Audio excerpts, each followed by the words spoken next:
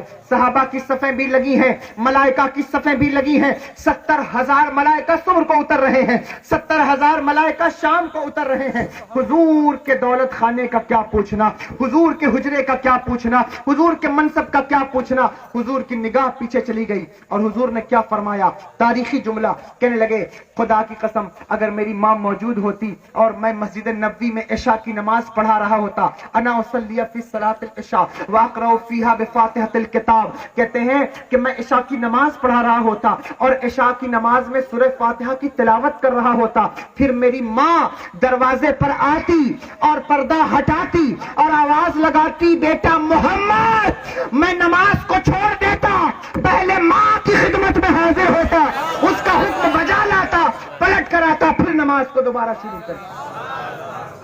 سمجھ رہے آپ, ماں کی اہمیت ہے, باپ کی اہمیت. لیکن ہم سیرت سیکھنے آئے, حضور کی سیرت کے جلسے میں بیٹھے ہیں تو اپنے ماں باپ کا احترام کرنا سیکھیں. ماں باپ کی قدر و قیمت کو سمجھیے کہ اللہ تبارک و تعالیٰ نے انہیں کیا منصب عطا فرمایا, انہیں کیا منصب دیا ہے. میرے بھائیوں, اس لیے حضور کی ایک ایک سنت پر نظر رکھیے اور اس کو اپنی زندگی میں اتاریے. یہ مت سوچیے کہ ایسی سنت ہے. سنت کوئی بھی ہو, ایک سنت جو میں بات کر رہا تھا, قلعہ فتح نہیں ہو رہا, اتنے دنوں سے فتح کر رہے تھے, فتح ہی نہیں ہو رہا, دروازہ بند ہو گیا شہر کا, فتح نہیں ہو رہا. کسی نے کہا کہ کوئی سنت ترک ہو رہی ہے. کہا اچھا, بہت غور کیا, کہا ہم تو ساری سنتیں ادا کر رہے ہیں, ایک سنت ہے مسواک, جو مکھاری کرتے ہیں آپ لوگ. یہ مکھاری ایسے ہی کر دیتے ہو, صبح اٹھ کے سنت کی نیت سے کیا کرو, یہ میرے آقا کی سنت ہے. مسواک کرنا حضور کی سنت ہے. تو انہوں نے کہا ہاں یہ سنت چھوٹ رہی ہے کہ مسواک ہم نہیں کر رہے ہیں. تو جتنے فوجی تھے 10-20 ہزار کا لشکر جتنا بھی تھا, سپہ سالار نے حکم دیا کہ سارے فوجی مسواک کریں. کیا کریں؟ مسواک کریں. داتون مکھاری جس کو بولتے ہو کہ مسواک کریں. تو سارے فوجی مسواک لے کے بیٹھے مسواک کرنے. تو جب شہر والوں نے دیکھا کہ یہ کیا کر رہے ہیں, بھئی 10,000 لوگ ایک لائن سے بیٹھ جائیں مسواک کرنے تو کیسا معلوم ہوگا. تو شہر والے گھبرا گئے, ڈر گئے کہ یہ دانت کیوں صاف کر رہے ہیں. کسی نے کہا ہو سکتا ہے کہیں یہ کچا چبانے کے لیے تو دانت نہیں صاف کر رہے ہیں, یا کوئی وظیفہ تو ایسا نہیں کر رہے. وہ گھبرا گئے اور گھبرا کے شہر چھوڑ کر بھاگ گئے. پتہ ایک سنت مسواک کی سنت تھی. تو آپ بتائیے کہ اگر آپ سنتوں پر عمل کریں گے تو اللہ آپ کو کتنا بدلا اس کا عطا فرمائے, کیسا بدلا عطا فرمائے. ہم سنتوں کو چھوڑ کر لہو و لعب میں لگے ہوئے ہیں. حضور کی سنتوں کو چھوڑ کر فضولیات میں لگے, خرافات میں لگے. کہیں کا عرس آ جائے, عرس ہوتا ہے تو دیکھیں عورتیں کیسے جاتی ہیں کثرت سے بھر بھر کے, اور منت مان مان کے کہ بچے کا سر ہم وہاں جا کے مڈائیں. سنت بتا رہا ہوں. سنت کیا ہے؟ جب بچہ پیدا ہو تو 7ویں دن اس کا کیا کرنا چاہیے؟ سر مڈا کے عقیقہ کرنا چاہیے نا. عقیقہ جانتے ہو نہیں جانتے؟ عقیقہ حضور کی سنت ہے کرنا. اس میں ہوتا کیا ہے؟ سر کو مڈانا چاہیے, بال اتار کے, کیونکہ وہ پیٹ کا بال ہوتا ہے اس کو صاف کر کے اس کے وزن کے برابر چاندی صدقہ کر دینا چاہیے. یہ سنت ہے, سنت ہے. لیکن لوگ کیا کرتے ہیں؟ منت مانا ہے دیوسر جائیں گے خلیق ملت کی بارگاہ میں تب سر اتروائیں گے. پتہ چلا 2 سال گزر گیا, بال اتنے بڑے ہو گئے, ابھی وہ بال ہی نہیں اترا, اور وہاں جا کے پھر وہ بال اترواتے ہیں. توجہ سے سننا میری بات, بہت خاص بات کہہ رہا ہوں. آپ مجھے بتاؤ, منت مانو ٹھیک ہے, منت بھی اللہ کے لیے مانی جاتی ہے, لیکن تمہارے گھر کے سامنے صبح دروازہ کھولو تو دیکھو کہ اتنا بال کوئی لا کے رکھ گیا, کیسا لگے گا؟ کیا خیال ہے؟ سمجھ میں آ رہی بات؟ نہیں سمجھ میں آ رہی؟ عقیدے کو ٹچ کر رہا ہوں, تمہارے بڑی چوٹ لگے گی. ارے یہ کیا بول رہے ہیں؟ بہت توجہ سے سننا, میں حضور کی شریعت بتا رہا ہوں. یہ کہاں سے سیکھا؟ کس نے بتایا تمہیں؟ کیا میرے آقا کی سنت ہے؟ آقا نے کیا فرمایا؟ تم بچے کی پیدائش کے 7ویں دن عقیقہ کرو. منت ماننا تو بال اتروانے کی منت ماننا, یہ کیا منت ہے؟ اور پھر وہاں ماننا جہاں اللہ کے ولی کی بارگاہ میں, وہاں جا کر جھاڑو لگایا کرو, وہاں جا کے اپنے بچوں کے بال پھینک کے آتے, وہ کوڑے دان کی جگہ ہے. معاذ اللہ رب العالمین. یہ طریقہ کہاں سے سیکھا؟ کس نے سکھایا؟ اور عورتیں بھر بھر کے, بسیں بھر بھر کے جا رہی ہیں اس میں. کیا حضور نے سکھایا یہ طریقہ؟ آقا نے سکھایا؟ دن میں 5 بار مسجد سے آواز آتی ہے کہ نماز پڑھو, نماز کے لیے نہیں جاتے, اور کوئی اور کام ہو تو دیکھو کیسے دوڑے چلے جائیں. کہیں گاؤں میں آرکیسٹرا ہو جائے, کوئی خرافات ہو جائے, سرکس آ جائے, تو دیکھو مسلمان کتنی تیزی سے بات. جلدی بھی مسلمانوں کو بہت رہتی ہے. ریلوے کراسنگ ہوتا ہے ایک جگہ, میں نے دیکھا ریلوے کراسنگ کے وہ ٹرین جہاں سے گزرتی ہے تو پھاٹک بند ہو جاتا ہے نا, تو لوگوں کو کھڑا رہنا چاہیے, لیکن اس کے نیچے سے گھس گھس کے جان خطرے میں ڈال ڈال کے بھاگے.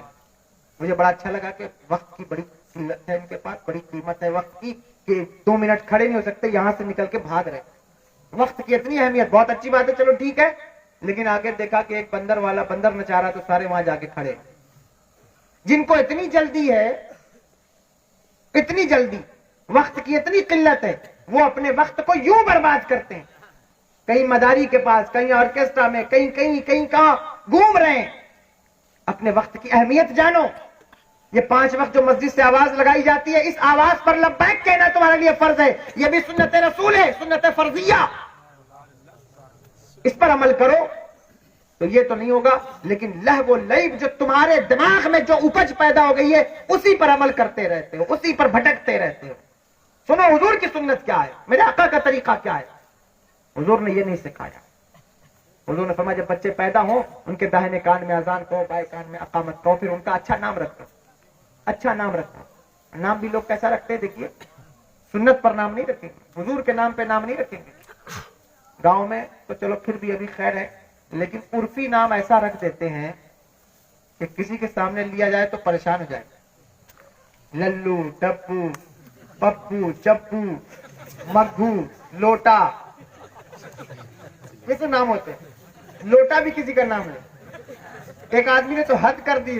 میں نے پوچھا کیا نام ہے تمہارا؟ اس نے کہا گوبر. میں نے کہا یا اللہ، گوبر بھی کوئی نام ہے؟ گوبر نام رکھ. اور ایک 11 بھائی تھے، ان کا نام ایسا تھا، یعنی آپ پریشان ہو جائیں گے. طوفان، طوفانی، برفا، رخانی. وہ ایک صاحب بیان کرتے تقریر میں، مجھے یاد آ رہا ہے. برفا، رخانی اور پتہ نہیں کیا کیا نام. آندھی طوفان نام رکھ دیا کسی کا کچھ. یہ کیا ہے میرے بھائی؟ سنت پر عمل کریے. وہ نام رکھیے جو صحابہ کرام کے نام تھے، جو حضور کے غلاموں کے نام تھے. ان ناموں کا اثر ہوتا ہے، ان ناموں کا اثر ہوتا ہے. اگر نام رکھنا ہے، حضور نے فرمایا کہ بہتر یہ ہے کہ اللہ تبارک و تعالیٰ کی ابدیت کی طرف منسوب کر کے نام رکھا جائے. یعنی عبداللہ، عبد الرحمن، ایسے نام رکھنے چاہیے. یہ نام رکھنے چاہیے. اور جس کا نام رحمان رکھو، عبداللہ رکھو، پھر اسے عبداللہ ہی پکارو، عبد الرحمن ہی پکارو. ایسا نہ کرو کہ رحمان کہہ کے پکارو. اس کی عزت کرو. اور یا حضور نے فرمایا یا پھر اپنے بچوں کے نام میرے نام پہ رکھو، یعنی محمد رکھو. سبحان اللہ، صلی اللہ علیہ وسلم. محمد رکھو. اور جب نام محمد رکھو تو پھر اس بچے کی عزت بھی کیا کرو. اگر نام محمد رکھو تو پھر بچوں کے نام کی عزت بھی کیا کرو، ان کی قدر بھی کیا کرو. لیکن ان سنتوں سے ہم دور ہیں. جدید نام رکھنا ہے. عقیقہ جو ہے وہ جب تک پورا گاؤں اکٹھا نہیں ہوگا تو ہم عقیقہ کیسے کریں گے؟ لوگ نہیں کرتے. عقیقہ چھوڑ دیجیے، قربانی لوگ نہیں کرتے. قربانی کے دن میں قربانی نہیں کرتے. پوچھئے کیوں نہیں کرتے؟ زیادہ وقت ہو رہا ہے کیا؟ بند کر دیں. میری بات بری تو نہیں لگ رہی ہے؟ اچھا، جو بتا رہا ہوں صرف سنو گے کہ عمل بھی کرو گے؟ کرو گے نا؟ عمل کرنا. قربانی لوگ نہیں کرتے. پوچھو کیوں قربانی نہیں کرتے؟ کہیں گے قربانی اس لیے نہیں کر رہے ہیں حضرت کہ بکرا تو ہے لیکن چاولیں نہیں ہیں. تو آپ اس طرح 1 کنٹل چاول لائے تب نا پورے گاؤں کی دعوت کریں. بتاؤ، قربانی اللہ کے لیے کرتے ہو یا رشتہ داروں کے لیے؟ اللہ کے لیے قربانی کرتے ہو نا. قربانی اللہ کے لیے کی جاتی ہے. ارے قربانی کرو، گاؤں میں گوشت تقسیم کر دو. لیکن نہیں، وہ جب اس لیے قربانی کہ ہم قربانی کریں گے، گاؤں میں رواج بن گیا، رسم بن گئی. سنت پر عمل. میں سنت کی دعوت دے رہا ہوں. سنت کیا ہے؟ قربانی کیجئے، گوشت کو تقسیم کر دیں. میرے آقا قربانی فرماتے 2 جانور، 2 دمبا یا 2 بھیڑ جو ذبح فرماتے، ایک اپنی طرف سے اور ایک کہتے یا اللہ یہ میری امت کی طرف سے ہے. ہم لوگوں کو بہت پریشانی ہو جاتی. کچھ لوگ کہتے ہیں حضور آپ بارہا کہتے ہیں کہ اپنے نبی کے نام سے قربانی کراؤ. کیوں کہتے ہیں؟ قربانی تو انسان کے اوپر فرض ہے، جو صاحب نصاب ہے اس کے اوپر ہے، نبی کی طرف سے کیوں کراؤ؟ میں نے کہا تیرا من ہے، کرا چاہے نہ کرا، میرا کہنا کام ہے. میں اس لیے کہتا ہوں کہ جس نبی نے اپنی امت کو اتنا یاد کیا ہے، قربانی کے وقت اپنے نبی کی طرف سے بھی ایک جانور کرا دیا کرو. غریبوں کا بھلا ہوگا. کرا دیا کرو.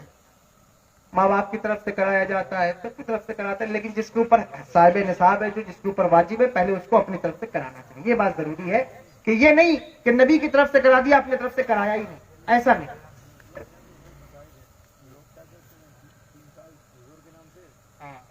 یہ بھی بتا دیتا ہوں، یہ بھی غلط طریقہ ہے. جس کے اوپر صاحب نصاب ہے، جو گھر کا مالک ہے، جس کے پاس پیسہ ہے، اس کے اوپر قربانی ہے.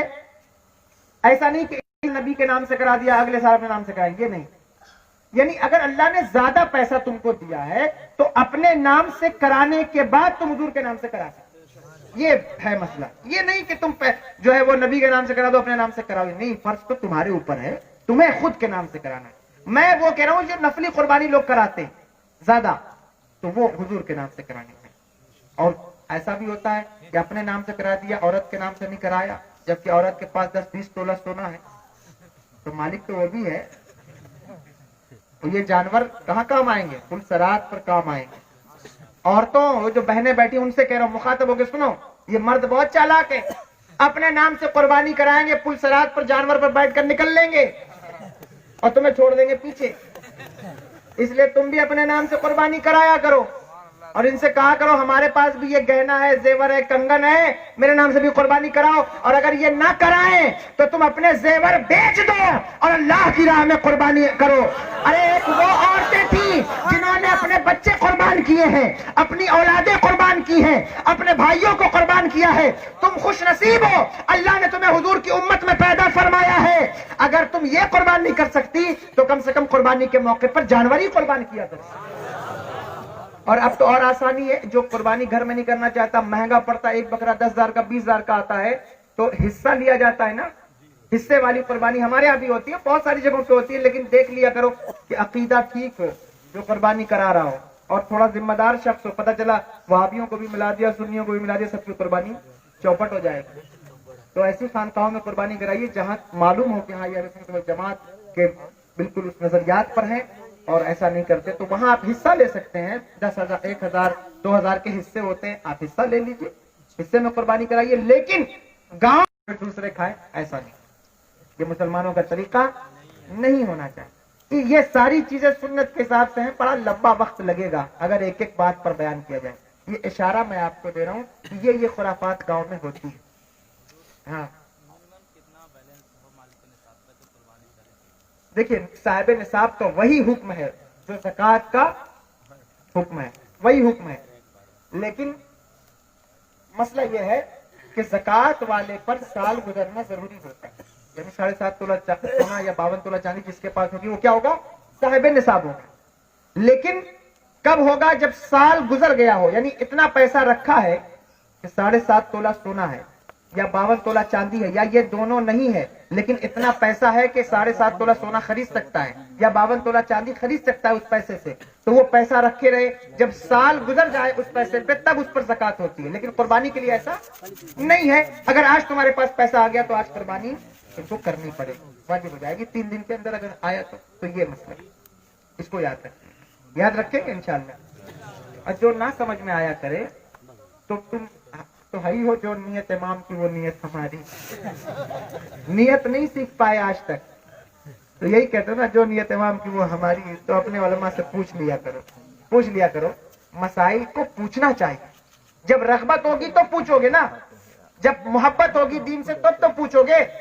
ایک تو موبائل لیتے ہو تو 10 لوگوں سے پوچھتے ہو, دیکھو دادو چچا نے موبائل لیا ہے, تو 3 دن سے سب سے 4 دن سے پوچھ رہے ہیں کہ حضرت یہ کیسے ہوتا ہے, یہ کیسے ہوتا ہے. الحمدللہ یہ مسئلہ بھی پوچھتے ہیں, موبائل بھی پوچھ رہے ہیں لیکن مسئلہ بھی پوچھتے ہیں.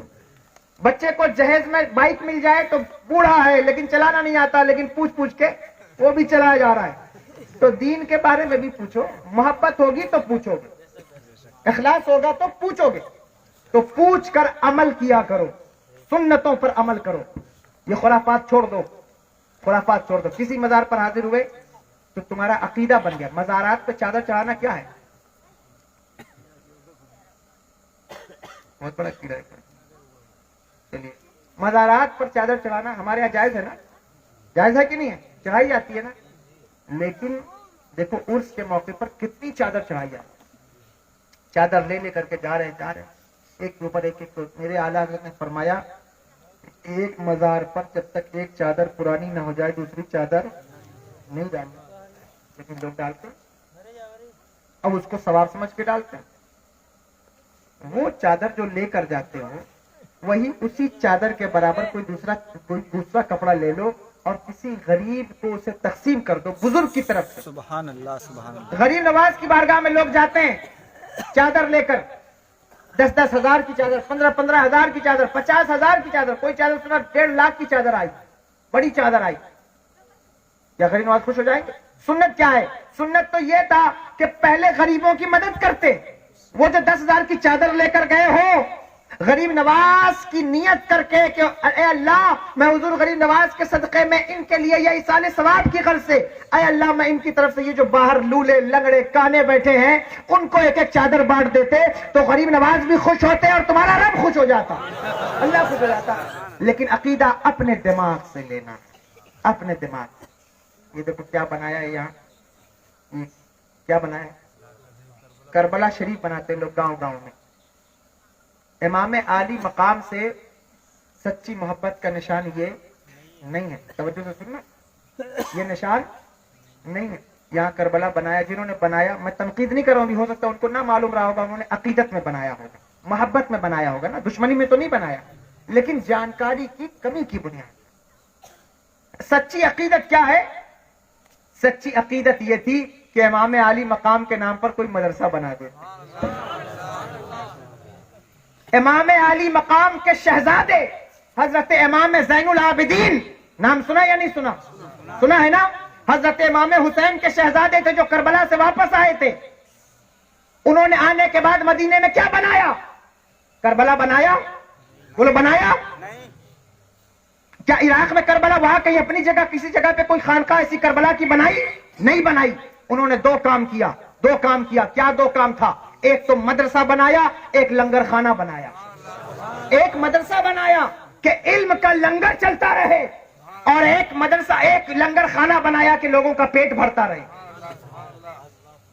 اب ایسے ہوتا ہے گاؤں میں کچھ بنا دیا، کربلا بنا دیا، صاحب وہاں لوگ حاضر ہو رہے ہیں اور وہ وہاں چادر چڑھا رہے ہیں یا جو بھی کر رہے ہیں، مجھے نہیں معلوم کہ کیا کیا کرتے ہیں، لیکن یہ جائز نہیں ہے. جہاں کسی ولی کا مزار ہی نہیں ہے، کچھ لوگ ہوتے اینٹ لے آئے، کہیں سے اینٹ لے آئے، وہ چلے کی اینٹ ہے، وہ کے رکھ دیا یا کچھ کر دیا، تو پھر اب اس پہ چادر چڑھا رہے ہیں، منت مانگ رہے ہیں، تعزیہ بناتے ہیں، تعزیے کے اندر قبر بنا دیتے ہیں، پھر وہاں جو ہے وہ کرتے ہیں. میں کہنا یہ چاہتا ہوں کہ طبیعت تمہاری نہیں چلے گی. اگر تم مذہب اسلام میں پیدا ہوئے اور مسلمان ہو تو اپنی طبیعتوں کو چھوڑو اور آؤ اس چیز کی طرف جس کی طرف میرے آقا نے بلایا ہے. ان سنتوں کی طرف آؤ جو میرے آقا نے حکم دیا ہے. میرے آقا کے فرمان کی طرف آؤ، اور اس فرمان کی طرف اگر تم آؤ گے تو اللہ تمہیں برکتیں کیسی عطا فرمائے گا، اللہ تمہیں کامیاب کیسے فرمائے گا. تو اپنے مزاج سے کوئی عقیدہ گڑھ کے نہیں بنانا چاہیے. اور دیکھو میں تو ہمیشہ کہتا ہوں، محرم آتا ہے تو لوگ کتنا ڈھول پیٹتے ہیں کہ نہیں پیٹتے؟ بولو یار، پیٹتے ہیں نا؟ منع کیا جاتا نہیں؟ منع کیا جاتا نہیں؟ مانتے، کہتے ہیں محبت ہے. بتاؤ امام علی مقام کربلا میں شہید ہوئے تھے یا نہیں ہوئے تھے نا؟ شہید ہوئے تھے نا. تو ان کا دن مناتے ہو نا، انہی کا دن مناتے ہو نا.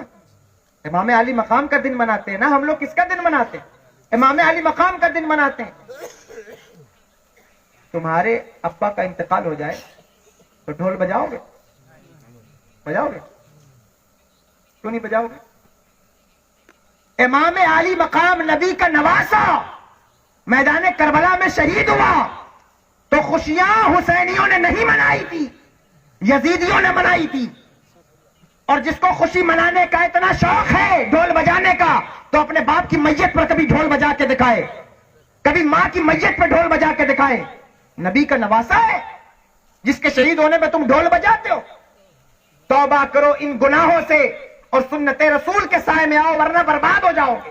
تمہارے عقیدے خراب ہو جائیں گے، نظریات خراب ہو جائیں گے. یہ دین نہیں ہے میرے بھائی. دین وہی ہے جو اللہ کے رسول نے ہمیں عطا فرمایا، دین وہی ہے جو حضور نے ہمیں عطا فرمایا ہے. اس دین پر چلو، اس دین پر قائم رہو. امام علی مقام سے محبت تم کو کتنی ہو؟ تم کو کتنی محبت ہو؟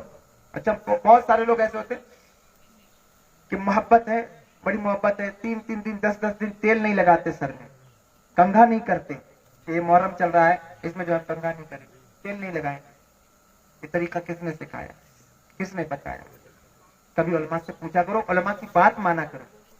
10 کڑا ہاتھ میں اتنا بڑا بڑا پہن لیا اور بال لٹکا کے یہاں چوٹی باندھ کے، جتنی بڑی چوٹی اتنا بڑا پیر بن جاتے لوگ. کچھ آتے ہیں، کچھ ہے وارسی آ گئے، کچھ آ گئے، مطلب ایسے بھی لوگ ہوتے ہیں. وہ وارسی لوگوں کو بھی کچھ کہہ دیتا ہوں تو بڑے ناراض ہو جاتے ہیں.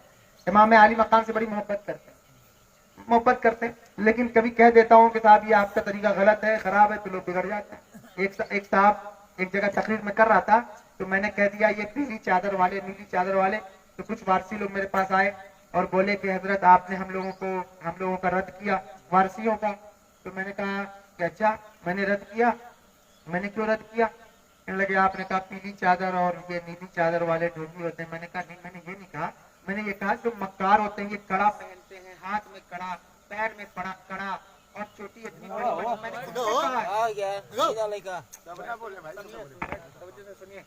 آپ سنیے. تو میں نے کہا یہ جو کڑا پہنتا، اچھا کچھ لوگ کڑا پہنے، ہاتھ میں کنگن پہنے، ان سے پوچھو کیوں پہنے؟ وہ کہتے ہیں حضور یہ مدینہ شریف سے لائے، اجمیر شریف سے لائے. میں کہتا ہوں اسی مدینے والے نے تو منع کیا ہے، اسی اجمیر والے نے تو منع کیا ہے. تو کہنے لگے آپ وارسیوں کے خلاف بولتے. میں نے کہا نہیں، میں وارسیوں کے خلاف نہیں بولتا ہوں. اور وارسی رہنے کی جہاں تک بات ہوئی تو تو وارثی ہوگا در کا، میں وارثی ہوں گھر کا. میں نے کہا تو وارثی ہوگا در کا، میں گھر کا وارثی ہوں. میری دادی ممبر شریف پر بیٹھا ہوں، میری دادی حضور وارث پاک کے گود میں کھیلی. سبحان اللہ سبحان اللہ. اور جس کو یقین نہ ہو جو دیوا شریف جاتا ہے تو وہاں جائے، حضور وارث پاک کے مزار کے جسٹ سامنے میرے دادی کے ماموں کا مزار ہے. میری دادی وارث پاک کی گود میں کھیلی. تو کیا ہمیں محبت نہیں امام عالی مقام سے؟ لیکن امام عالی مقام سے محبت کا مطلب قطعاً یہ نہیں ہے کہ دین کو رسوا کیا جائے، دین کا نام بگاڑا جائے. امام عالی مقام نے اپنی گردن اس لیے دی تھی تاکہ سنتوں کی حفاظت ہو سکے، میرے آقا کے دین کی حفاظت ہو سکے، میرے آقا کی شریعت کی حفاظت ہو سکے. اگر تم اس شریعت کی حفاظت نہیں کر سکتے اور امام علی مقام کے فرمان پر عمل نہیں کر سکتے تو یاد رکھنا، اگر تم نے اپنی طبیعت کو شریعت میں داخل کیا تو تمہارا شمار حسینیت میں نہیں ہو سکتا، یزیدیت میں بھلے ہی ہو جائے. یزید تو چاہتا تھا کہ طبیعت کا دخل ہو جائے شریعت میں. امام علی مقام نے کیا حکم دیا؟ نہیں، شریعت میرے آقا کی چلے گی، شریعت وہی چلے گی جو حضور نے عطا فرمایا. اس لیے سنتوں پر عمل کریں. مانیں گے بات انشاءاللہ؟ بولیے انشاءاللہ عز و جل.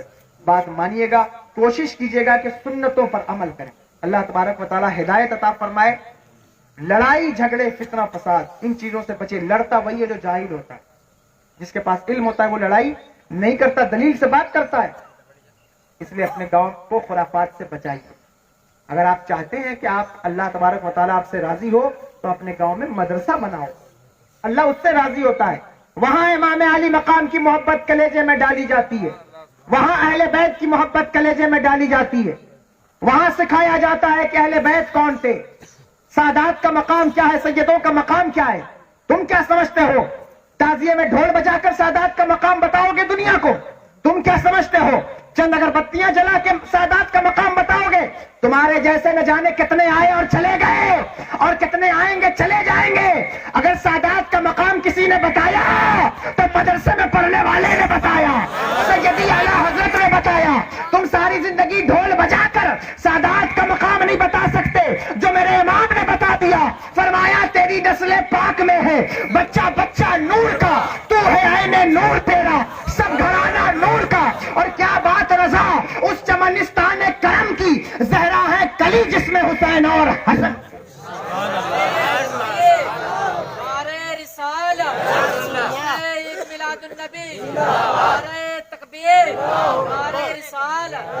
لوگ سمجھتے ہیں ہم کو محبت ہے تو ہم یہ کریں گے تو اس سے محبت ہوگی. محبت کا اظہار نہیں، محبت کا اظہار ایسے نہیں ہوتا. محبت کا اظہار حضور کی شریعت پر عمل کر کے ہوتا ہے، گناہوں کو چھوڑ کر ہوتا ہے. یہی تو کسوٹی ہوتی ہے، یہی تو پرکھا جاتا ہے کہ دیکھیں گناہ کو چھوڑتا ہے یا نہیں چھوڑتا، دیکھیں معصیت سے توبہ کرتا ہے یا نہیں کرتا. اللہ امتحان ایسی جگہوں پر لیتا ہے. نوجوانوں توجہ سے سنو، یہ خاص بات کہہ رہا ہوں. نیکی کرنا بلا شبہ اللہ کو راضی کرنے کا کام ہے، لیکن گناہوں کو چھوڑنا اور گناہوں سے توبہ کرنا یہ اس سے بھی بڑا کام. لوگ سوچتے ہیں نماز پڑھ لیں روزہ رکھ لیں، بلا شبہ نماز روزہ تو فرض ہے، کرنا ہے، لیکن گناہوں کو چھوڑنا بہت بڑی نیکی، گناہوں سے توبہ کرنا بہت بڑی نیکی. حضور کے صحابی ہیں، حضور کی بارگاہ میں حاضر ہوئے، عرض کیا یا رسول اللہ طہرنی یا رسول اللہ، مجھے پاک فرما دے. حضور نے کہا جا اللہ تجھے پاک کرے. پھر حاضر ہوئے، کہا طہرنی یا رسول اللہ، مجھے پاک فرما دے. حضور نے کہا جا اللہ تجھے معاف کرے. تیسری بار حاضر ہوئے، کہا طہرنی یا رسول اللہ. حضور نے فرمایا کس گناہ سے پاکی چاہتا ہے، کس گناہ سے؟ قال من الزنا. کہنے لگے حضور مجھ سے زنا سرزد ہو گیا، زنا ہو گیا، حضور مجھے معاف فرمائے، کرم فرمائے، مجھے پاک فرمائے. میرے آقا سرور دو عالم صلی اللہ علیہ وسلم نے ارشاد فرمایا کہ صحابہ سے پوچھا دیکھو اس کا توازن عقلی تو گزر نہیں گیا، یہ کیا بات کہہ رہا ہے؟ کیونکہ جو زنا کرتا تھا اس کی سزا کیا تھی؟ سزائے موت دی جاتی، سنسار کر دیا جاتا تھا. حضور نے کہا اس کا توازن عقلی تو ٹھیک ہے. صحابہ نے کہا حضور ٹھیک ہے. کہا دیکھو اس نے شراب تو نہیں پی ہے، کیسی بات کر رہا ہے؟ صحابہ نے کہا نہیں حضور ایسی بات. حضور نے فرمایا لے جاؤ اسے سنسار کر. لے گئے انہیں سنسار کرنے کے لیے. پتھر مارا جاتا تھا عرب میں، اسلام کا قانون ہے. شادی کرنے کے بعد کوئی زنا کر لے تو یہ قانون ہے، سنسار کیا گیا. لوگ پتھر مار رہے تھے. میرے آقا تشریف لائے سرور دو عالم صلی اللہ علیہ وسلم کی کیفیت یہ تھی، مسجد میں کبھی بیٹھتے کبھی کھڑے ہو جاتے، بیٹھتے کبھی کھڑے ہو جاتے. صحابی کو دیکھ کر سچی توبہ کرنے والے کیسے ہوتے ہیں، گناہ کو چھوڑنے والے کیسے ہوتے ہیں. ایک صحابی آئے، انہوں نے ایک پتھر مارا اور کہا، کچھ بات کہی ان کے بارے میں کہ تو حضور کا صحابی اور تو ایسا کام تو نے کیا. میرے آقا جلال میں آ گئے، کہا اس کو کچھ نہ کہو، اللہ نے اس کی توبہ کو ایسے قبول فرمایا ہے کہ اگر اس کی توبہ امت میں بانٹ دی جائے تو اس کی توبہ کی خیرات سے امت کی مغفرت ہو جائے. سچی توبہ بہت بڑی چیز ہے، گناہوں کو چھوڑنا بہت بڑی چیز ہے. نیکی تو ہر بندہ کر دیتا ہے، لیکن گناہ کو چھوڑ کے دکھاؤ، گناہ سے باز رہ کے دکھاؤ، گناہوں سے تائب ہو کر دکھاؤ. ایک گناہ چھوڑنے میں عرصہ لگ جاتا ہے، لوگ نہیں چھوڑ پاتے. آج ایک ارادہ کرو، نماز سے بدنگاہی نہیں کریں گے، چھوڑ کے دکھاؤ. بدنگاہی چھوڑو، مشکل کام. ڈاکٹر جب دوا دیتا ہے نا تو کہتا ہے دیکھو دوا سے زیادہ پرہیز ضروری ہے، کہتا نہیں کہتا؟ دوا سے زیادہ پرہیز ضروری ہے. اسی طرح نیکیوں سے زیادہ پرہیزگاری ضروری ہے. پرہیزگاری اختیار کرو، خرافات سے بچو، حضور کی سیرت پر عمل کرو. اللہ نے فرمایا لقد کان لکم فی رسول اللہ اسوۃ حسنہ. اللہ نے اپنے محبوب کی ذات کو نمونہ حیات بنایا ہے. لمبی بات میں نے کر لی، اللہ تبارک و تعالیٰ قبول فرمائے. میری بات کوئی بری لگا کرے تو معاف کر دیا کرو، ٹھیک ہے، لیکن قبول ضرور کر لیا کرو، کیونکہ جو میں بات کہتا ہوں وہ اپنے گھر کی یعنی اپنے من کی نہیں کہتا، بلکہ حضور کی بات کہتا ہوں، بات قرآن و سنت کی کہتا ہوں، اس لیے اس پر عمل کیا کرو. اللہ تبارک و تعالیٰ عمل کی توفیق عطا فرمائے، عمل کے جذبات عطا فرمائے، تمہیں نیک بنائے، تمہاری عورتوں کو بھی نیک بنائے، بچیوں کو بھی نیک بنائے، ان نوجوانوں کو، تم کو، علماء کو، ہم سب کو نیک بنائے.